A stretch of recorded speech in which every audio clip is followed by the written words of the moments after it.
যে নামেই ডাকি না কেন ওগুলিও ফেলে দেবার নয়।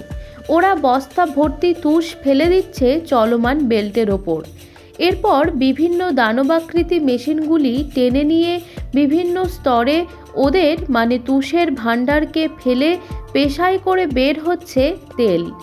ওরা কাজ করে চলেছে।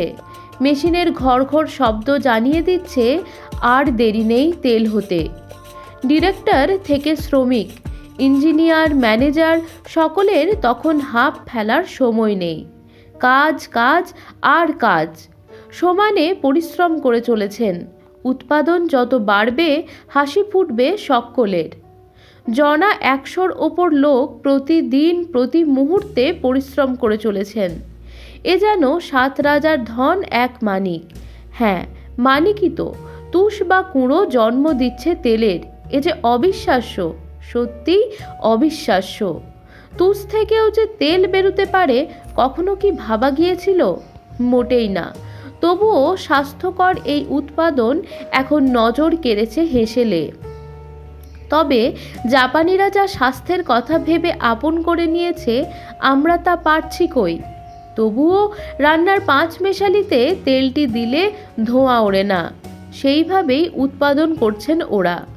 মধ্যবিত্তের হেসেলে কখন চুপি চুপি ঢুকে পড়েছে এই তেল, তুষ থেকে তেল।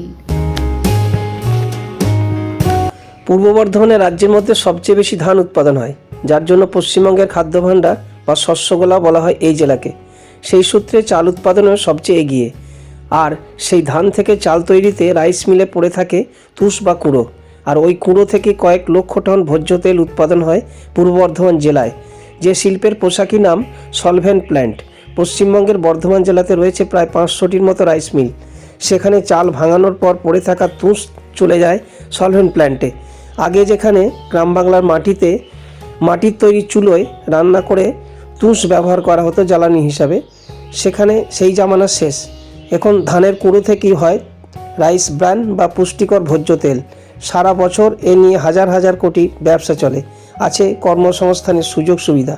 গ্রাম ও শহরের অর্থনৈতিক ব্যবস্থার মান উন্নয়নে বিপ্লব ঘটেছে এই শিল্পের হাত ধরে। সারা রাজ্যে এরকম 33টি সলভেন্ট প্ল্যান্ট আছে। তার মধ্যে 22টা কারখানা রয়েছে পূর্ব বর্ধমানেই। জেলার অন্যতম সুকুমার সলভেন্ট প্ল্যান্টে এরকমই একটি প্ল্যান্ট আছে শহর থেকে দূরে গোপালপুর এলাকায়। সেই সূত্রে জানা গেছে প্রযুক্তিগত তথ্য, ধান থেকে চাল তৈরিতে রাইস মিলে যে পালিশ হয় সেখান থেকে পাওয়া যায় একটা পাতলা আবরণ। আর সেই আবরণ থেকে অত্যাধুনিক যন্ত্রপাতি ও প্রযুক্তির ব্যবহার করে তেল বের করা হয়। 1 কুইন্টাল ধান থেকে 10 কেজি ব্রান এবং তা থেকে 20 থেকে 25% তেল পাওয়া যায়। এই তেল অতি স্বাস্থ্যকর বলেই দাবি বিশেষজ্ঞদের। সলভেন্ট প্ল্যান্ট থেকে রিফাইন করা এই ভোজ্য তেল উৎপাদন হয়ে বাজারে আসে। আর এই তেল শুধু জেলা, রাজ্য, দেশ নয়, একেবারে বিশ্বের বাজারে বিক্রি হয়। এক একটি প্ল্যান্টে প্রায় 200 টন রাইস ব্র্যান প্রয়োজন। আর বর্ধমানে সেটা আসে 50টির মতো চালকল থেকে। 1 কুইন্টাল তুষ থেকে প্রায় 20 কেজি তেল পাওয়ার পর ব্রয়লারের ভুসি থেকে পশুখাদ্য তৈরি হয়। আর এই পশুখাদ্যতে কাঁচা মাল ডিওবি।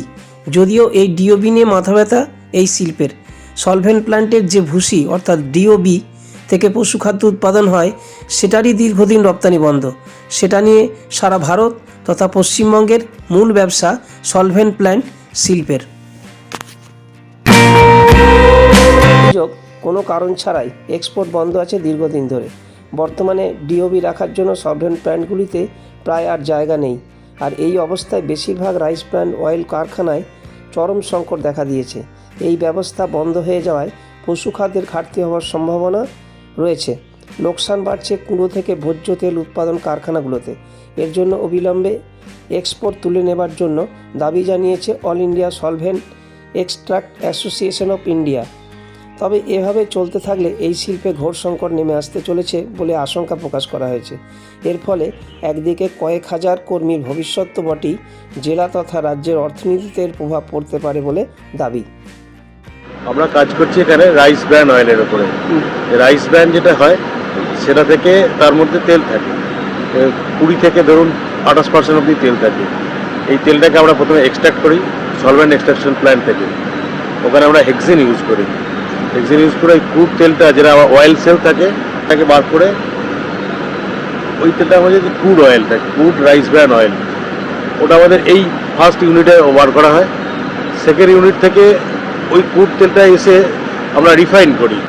প্রথমে ওই ক্রুড তেলটার মধ্যে থাকে কি গামস থাকে, ওয়াক্স থাকে, আর ওটা একটুখানি দেখতে সুন্দর হওয়ার জন্য ওটাকে আমরা ব্লিচও করি। আর ওর মধ্যে ফ্রি ফ্যাটি অ্যাসিড থাকে। প্রথমে আমরা গামসটাকে বার করি, ডিগামিং অয়েল করে নিয়ে ডিটেলসে যাই।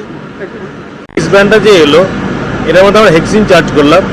হেক্সিনের মিক্সচার হলো, মিক্সচার যেখানে হচ্ছে ওই মেশিনটার নামটা কি? ওটা আবার এক্সট্রাক্টারে মিশিয়ে হয়। তারপর থেকে রোলারের উপরে এই ব্রানটা আস্তে আস্তে পাস করবে, ওর মধ্যে হেক্সিন স্প্রে করা হবে। অয়েল সেল থেকে হেক্সিন এবং অয়েলটা নিয়ে এসে ও চলে এলো নিচে। আর যেটা বেরিয়ে গেল সেটা হচ্ছে D oil rice bran oil, এটাকে ডিওআরবি বলা হয়। এটা মেনলি আপনাদের গবাদি পশু খাওয়ার জন্য লাগে। বিভিন্ন খাওয়া এখন ফিশ ফিডে চলছে, মাছের হেক্সিন আর এবং তেলের মিক্সচার। ওটাকে আমরা টেম্পারেচার দিয়ে কী করে তেলটাকে, পিওর তেলটাকে বার করা হয়। হেক্সিন তেলটা আমরা ওখান থেকে পেয়ে গেলাম। তেলটা এসে এলো রিফাইনিং পার্টে। রিফাইনিং পার্টে কী করা হয়, ডিগাম করা হয়। প্রথমে ডিগাম করা হয়। অ্যাকচুয়ালি গাম অ্যাক্টিভেটেড কার্বন দেওয়া হয়, যেগুলো কী করে এই কালার পিগমেন্টগুলোকে ট্র্যাপ করে। ট্র্যাপ করার পর ওটাকে ফিল্টার করে দেওয়া হয়। যেমন আমরা ছাঁকনিতে ছেঁকে নিই। যদি এবারে যে তেলটা পেলাম, এই তেলটা অনেক বেশি পলিশিং হয়ে যাবে, অনেক বেশি চকচকে হয়ে যাবে। ধীরে ধীরে ধীরে ধীরে টেম্পারেচারটাকে ডাউন করে দানা দানা করে নিই। দানা দানা করার পরে ওটাকে ওই ফিল্টার করে দিই। কি নেই, গামস নেই, ওয়্যাক্স নেই। এটা কিন্তু এবারে মোটামুটি এডিবল গ্রেডে এসছে, কিন্তু ওর মধ্যে এখন একটা ফ্রি ফ্যাটি অ্যাসিড আছে। আমরা কী করি, এই তেলটাকে হাই টেম্পারেচারে নিয়ে যাই, প্রায় 260 270 টেম্পারেচারে নিয়ে যাই। ওখানে তাকে ফুল ভ্যাকুমে দেওয়া থাকে। এবারে কি ওখান থেকে আমরা ওটাকে ওপর থেকে স্প্রে করি। স্প্রে করে হাই টেম্পারেচারে ভ্যাকুম ট্র্যাপ করে নেয়। তাকে ও ফিজিক্যালি একটু এটা নিয়ে বলুন না। হ্যাঁ, এটা একটু বলুন। এটা এই প্যানেল বক্স, এটা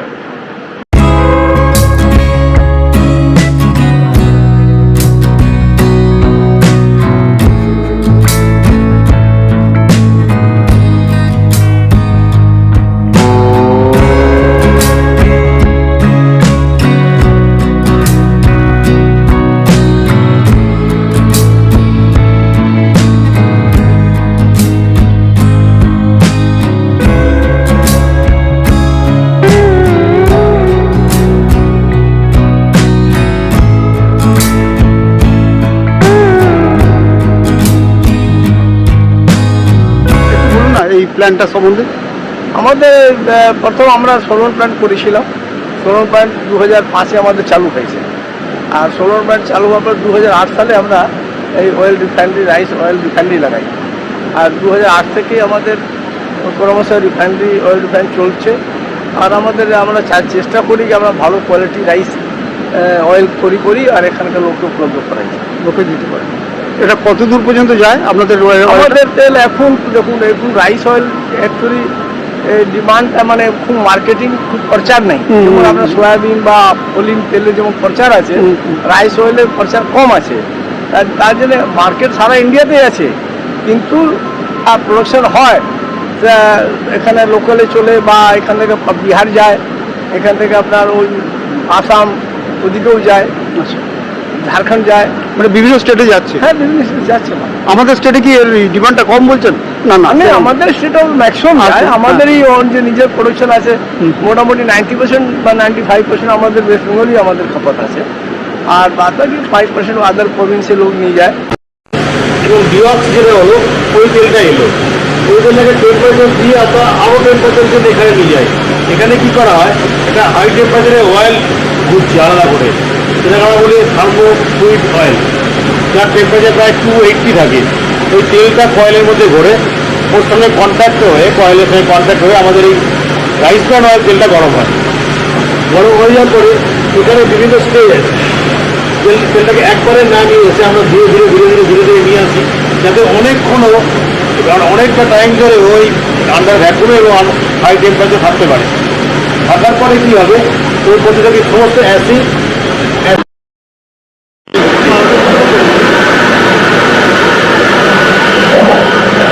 এটা হচ্ছে এনজাইম মিক্সিং হচ্ছে।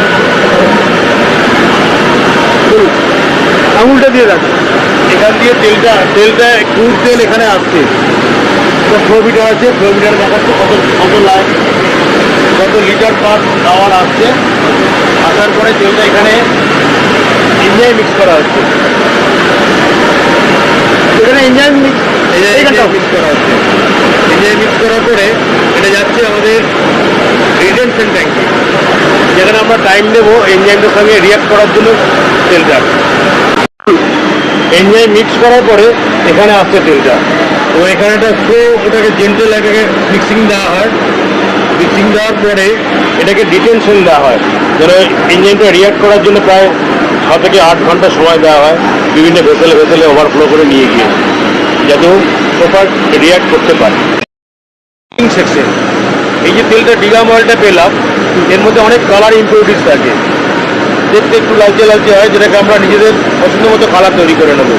এর জন্য এখানে কি করা হয়, এখানে ওই তেলটাকে গরম করার পরে ওর মধ্যে ব্লিচিং আর অ্যাক্টিভেটেড কার্বন বা রিকোয়ার কেমিক্যাল দেওয়া হয়। ওই কেমিক্যালগুলোর মেনলি কাজ হচ্ছে এই কালার পিগমেন্টগুলোকে ট্র্যাপ করে নেওয়া।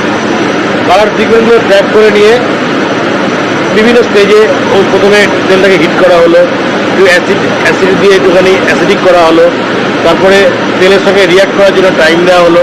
টাইম দেওয়ার পরে ওটাকে আবার আমরা আন্ডার ভ্যাকুমে, পুরো ব্যাপারটা কিন্তু আন্ডার ভ্যাকুমে হবে, আন্ডার ভ্যাকুমে ওটাকে আবার ফিল্টার করে দিলাম।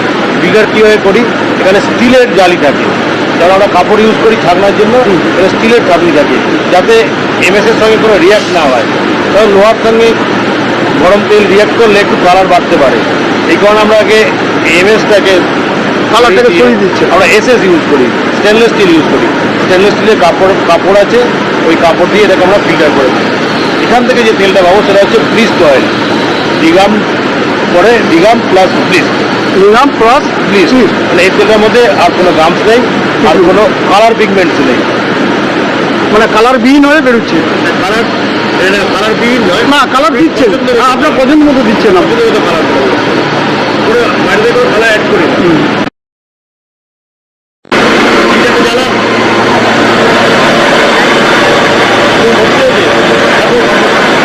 আচ্ছা আরেকবার একটু সংক্ষেপে বলুন তো, ওটা মিস গেল মনে হচ্ছে। আর কোন কালার? আরো একটু সংক্ষেপে বলুন, ওটা মিস গেল মনে হচ্ছে, আর একটু সংক্ষেপে বলুন। এটা হচ্ছে সেপারেটার। সেপারেটার মানে এটা হাই স্পিডে ঘোরানো হয়, এর আরপিএম অনেক বেশি। ওখানে যে আমরা দেখলাম এনজাইমের সঙ্গে তেলটাকে রিয়াক্ট করতে দিলাম, রিয়াক্ট করে কী হবে, ফসফরাইড মানে গামসের নিয়ে মলিকুলগুলো নিয়ে ওরা বড় বড় মলিকুল তৈরি করবে, গাম ফসফরাইড আর জল নিয়ে। এইবার এখানে নিয়ে এসে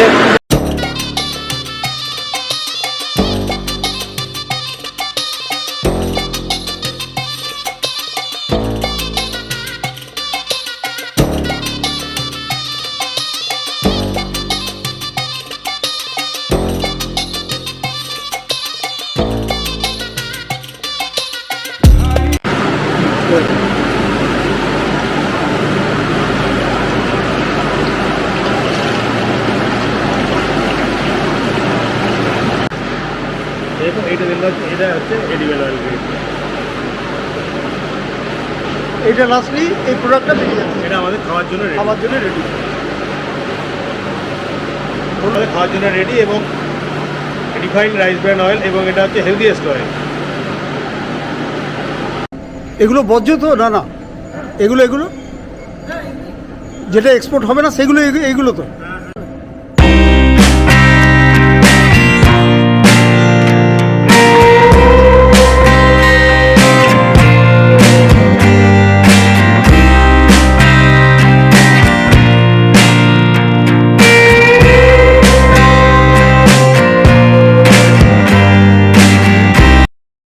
আমাদের হয়েছিল 2006 সালে।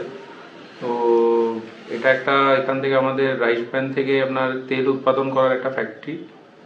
দুটো জিনিসই হয় এখান থেকে, যে আপনার রাইস ব্র্যান থেকে ক্রুড তেলও হয়, এবং ক্রুড তেল থেকে সেটাকে আপনার রিফাইন করে আমরা রিফাইন রাইস ব্র্যান অয়েল হিসাবে সেটাকে সেল করি। তো এটার যে কাজ সেটা হচ্ছে আপনার রাইস ব্র্যান আমরা সমস্ত মিল থেকে সংগ্রহ করি। তো এই রাইস ব্র্যান থেকে আমরা একটা মানে সলভেন্ট হয়, যেটা হচ্ছে কিনা হেক্সেন, যেটার থ্রু দিয়ে আমরা তেলটাকে বের করি, এবং তেলের একটা বাই প্রোডাক্ট হয়, সেটা হচ্ছে ডি অয়েল রাইস ব্র্যান। তো সেই ডি অয়েল রাইস ব্র্যানটাও আপনার পশুখাদ্য, পার্টিকুলারলি পশুখাদ্যে এটাকে ব্যবহার করা হয়। এবং অল ইন্ডিয়া ব্যাপী এটা আমাদের এখান থেকে যায়। আর এটা আমাদের এক্সপোর্টও হয়, পার্টিকুলারলি সাউথ ইস্ট এশিয়াতে আমাদের এখানে এটা এক্সপোর্টও হয়। আর তারপরে যে তেলটা ওখান থেকে পাই সেই তেলটা হচ্ছে fuel in the form of crude oil. তো সেই ক্রুড অয়েলটা আমাদের আবার পাশে রিফাইনারি আছে, আমরা সেই রিফাইনারিতে নিয়ে যাই। রিফাইনারিতে নিয়ে গিয়ে অনেক কিছু ইমপিউরিটিস থাকে, সেগুলোকে বের করে সেগুলোকে পুরো তেলটাকে রিফাইন করে আমরা একদম পিওর যেটা খাবার তেল, সেই তেল আমরা এখানে ম্যানুফ্যাকচার করি।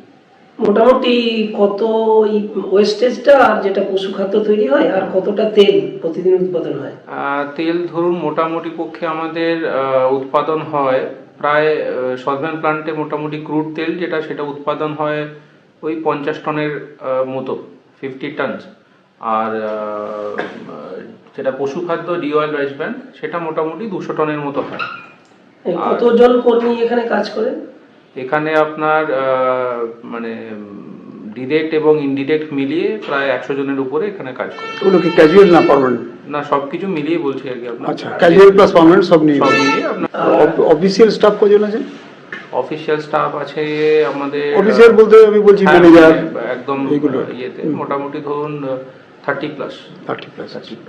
প্ল্যানটা আপনাদের অনেকদিন আগে হয়েছে, কিন্তু নতুন কোনো প্রযুক্তি কি আর কোনো? হ্যাঁ, নতুন কোনো প্রযুক্তি বলতে আপনার আমরা এখন আস্তে আস্তে তেলের যেরকম বাড়ছে, তো সেই কারণে কিছু তেল যেটা আপনার পার্টিকুলারলি আমরা যখন বাইরে পাঠাই এক্সপোর্টের জন্য আমরা দেখা দেখি করছি যে এই রাইস ব্র্যান তেলটা কিন্তু খুব একটা হেলদি তেল, যেটা সারা বিশ্বতে আস্তে আস্তে আরও বেশিভাবে অ্যাকসেপ্টেড হচ্ছে।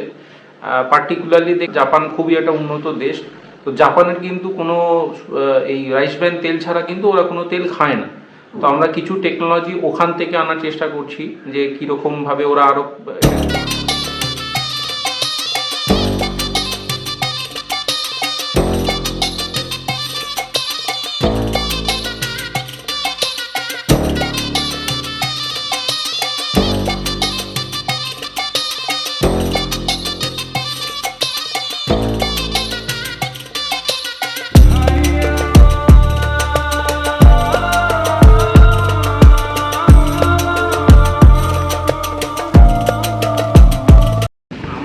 সলভেন্ট প্ল্যান্ট করেছি আমি 2004 সালে, এটা চালু হয়েছে 2005 সালে। তখন যেটা সলভেন্ট প্ল্যান্টের এখানে মানে যেটা সমস্যা, যেটা মেন সমস্যা হয়ে গেছে, ডিওবিটা যেটা মানে একটা 1 কেজি ব্র্যান্ড থেকে সাধারণত 20% তেল হয় আর 80% হয় ডিওসি মানে ডি অয়েল ব্র্যান্ড। ওই ডি অয়েল ব্র্যান্ডটা সরকার গত 1 বছর ধরে প্রায় ওটা এক্সপোর্ট ব্যান করে রেখে দিয়েছে। এই এক্সপোর্ট ব্যান করে রাখার জন্য আমাদের এখানের মাল বিক্রি হচ্ছে না, এবং যারা নিচ্ছে খুব করতে। সরকার বলতে কেন্দ্র না রাজ্য? না, কেন্দ্রীয় সরকার। আচ্ছা, এটা রাজ্য সরকারের কোনো ব্যাপার নেই। বাণিজ্য সেন্টার, যে বৈদেশিক বাণিজ্য তো সবই কেন্দ্রীয় সরকারের হাতে। কেন্দ্রীয় সরকারই ওটা দুধ লবির চাপে এটাকে বন্ধ করে রেখেছেন।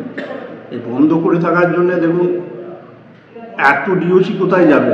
এবং আমাদের এখানে আর একটা জিনিস হয়েছে, আমাদের এখানে পারবয়েল রাইস হয়, পারবয়েল রাইসের ব্র্যান্ডেতে ফাইবার বেশি থাকে, এবং এটা আগে রপ্তানি হচ্ছিল আপনার ভিয়েতনাম, কাম্বোডিয়া এইসব জায়গায়, এবং ওদের দিকে সাধারণত পিগার ইন্ডাস্ট্রি, আমাদের ইন্ডিয়াতে পিগার ইন্ডাস্ট্রিটা খুব কম আছে।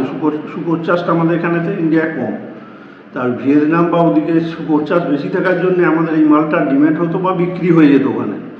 এখন ওই বাজারটা বন্ধ হয়ে যাওয়ার জন্যে আমাদের পশ্চিমবাংলায় সলভেন্ট প্ল্যান্ট চালানো একটা দুর্দান্ত মানে খারাপ পজিশনে এসে গেছি আমরা। মাল গোডাউনে জমে আছে, মাল জোর করে লোককে বিক্রি করছি, টাকা আসছে না। যে টাকা মোটামুটি 15 দিনে 1 মাসে চলে আসার কথা, সেটা 3 মাস, 4 মাস, 5 মাসে হচ্ছে। টাকার ফোন করলে মাল নিয়ে যাওয়ার পর ফোন করলে ফোন ধরছে না, বিরাট সমস্যা। কেন্দ্রীয় সরকারকে চাপ দিচ্ছে? কেন্দ্রীয় সরকারকে আমাদের প্রচুর চিঠি চারপাটি করা হয়েছে। এটা আমাদের চাপ দেওয়ার পরে তো, এবং যেটা সমস্যাটা সবচেয়ে বেশি সারা ভারতবর্ষেতে যত রপ্তানি হয় তার 80% রপ্তানি হয় ওয়েস্ট বেঙ্গল থেকে। কলকাতা বন্দর থেকে আমাদের 80% রপ্তানি হয়। তা কলকাতা বন্দরে রপ্তানি বন্ধ হয়ে গেলে সেন্ট্রাল গভর্নমেন্টের অত থাকে না, ওদের অত মানে দায়বদ্ধতা নেই। এখানে প্রচুর চাপাচাপি করা হয়েছে, অনেক লেখালেখি হয়েছে, বাণিজ্য মন্ত্রীকে চিঠি দেওয়া হয়েছে, কৃষি মন্ত্রীকে দেওয়া হয়েছে, আমাদের সলভেন্ট প্ল্যান্ট অ্যাসোসিয়েশন থেকেও মানে চাপ সৃষ্টি করা হচ্ছে। কিন্তু সেটা বন্ধ হয়ে আছে। এই কাঁচামালটা এক একটা সলভেন্ট প্ল্যান্টে কতটা উৎপাদন হয় প্রতিদিন? এখানে 200 টন থেকে 400 টনের মতো প্রোডাকশনের ক্যাপাসিটি সলভেন্ট প্ল্যান্ট আছে। কতগুলো সলভেন্ট প্ল্যান্ট আছে বর্ধমান জেলাতে?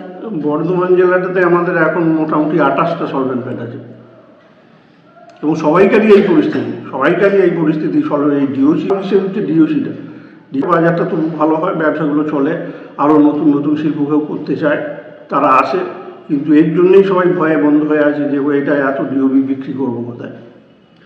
এই ব্যাপারে রাজ্য সরকারকে কিছু জানাবেন, যারা রাজ্যের মাধ্যমে যদি কেন্দ্রের মাধ্যমে কিছু জানানো যায়? রাজ্য সরকারকেও জানানো আছে। রাজ্য সরকারে আমাদের মাননীয় মুখ্যমন্ত্রী এবং প্রদীপবাবু, আমাদের মুখ্যমন্ত্রীর কৃষি উপদেষ্টা বা আমাদের সমবায় ও পঞ্চায়েত মন্ত্রী, উনি সম্যক ব্যাপারটা জানেন।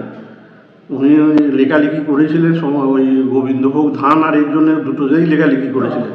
তা গোবিন্দভোগ ধানেরটা উনি সাকসেসফুল হয়েছেন বা ওটা উঠে গেছে, কিন্তু এখনও ডিওসিটার ক্ষেত্রে ওঠেনি। আমরা আশা করছি যদি এটা উঠে যায় এখানে এখনও সলভেন্ট প্ল্যান্ট করার জায়গা আছে।